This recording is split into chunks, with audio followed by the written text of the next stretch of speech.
It's a big, noisy universe of stocks out there. Welcome to Goodbye or Goodbye.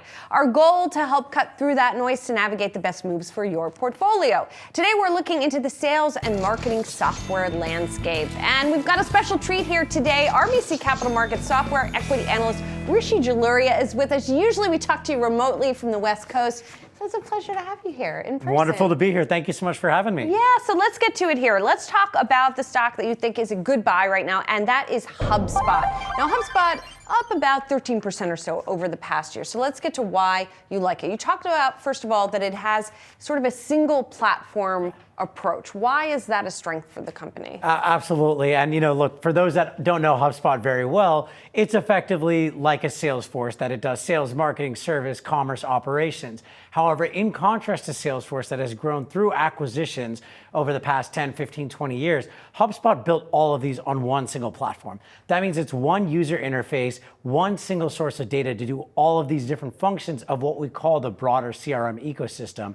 I do believe that having all of these applications built on one platform versus disparate platforms is a really big competitive advantage, especially when it comes to Gen AI, and I know we'll talk about that in a second. So, and basically it's simpler. Exactly. Okay, gotcha. And then if we talk about multi-products sort of built on that single system, you think that's also an advantage for them? That's exactly it, right? Because these things are so woven together really nicely and organically, they're seeing great success with multi-product adoption, that customers that started on marketing are now using sales, they're now using service in ways that they weren't doing before. And at the same time, they are moving up market, where customers may have started and then moved on to Salesforce. They don't do it anymore. They grow up, they become big customers, and they still stay on HubSpot. Interesting. All right, so let's get to what you talked about, and that is the Gen AI part.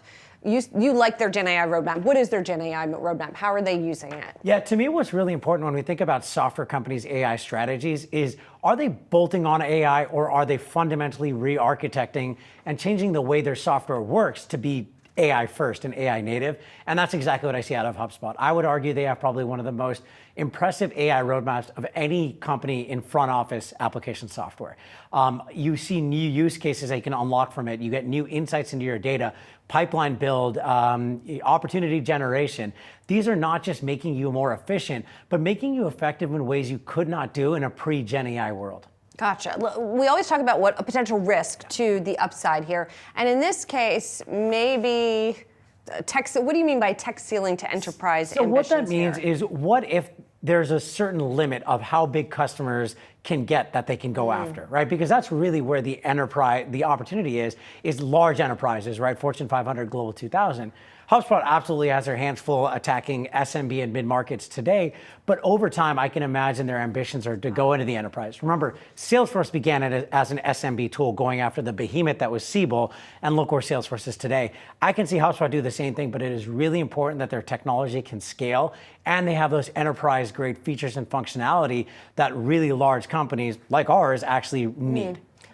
There's one more thing I have to ask you about HubSpot, and that is, it has been an acquisition target, right? There's been a lot of chatter around the company. There have been some questions. How does that sort of play into your thesis? To be quite honest, I actually think HubSpot could become a much bigger company on its own rather than getting swallowed by a larger company. The rumors have been out there around Google. And while I think Google would love to own this asset, this is a top tier asset in enterprise software, I do not believe the regulators would allow it. They would not allow Google to make their largest ever acquisition, right? It would be $40 billion to get this deal across the finish line. YouTube was $1 billion acquisition. That's been really controversial in retrospect. So I don't think a deal happens, but I think it's actually better for HubSpot long term that they go at it alone. Interesting stuff. All right, let's get to the stock that you do not like here, and that is ZoomInfo. And now ZoomInfo shares are already down more than 50% over the past year or so, and you still think it's not a good buy. So let's talk about why here.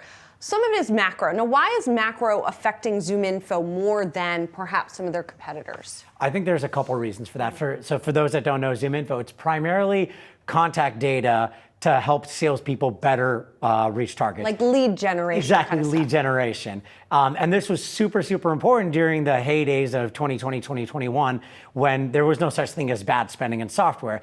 Things have changed since then.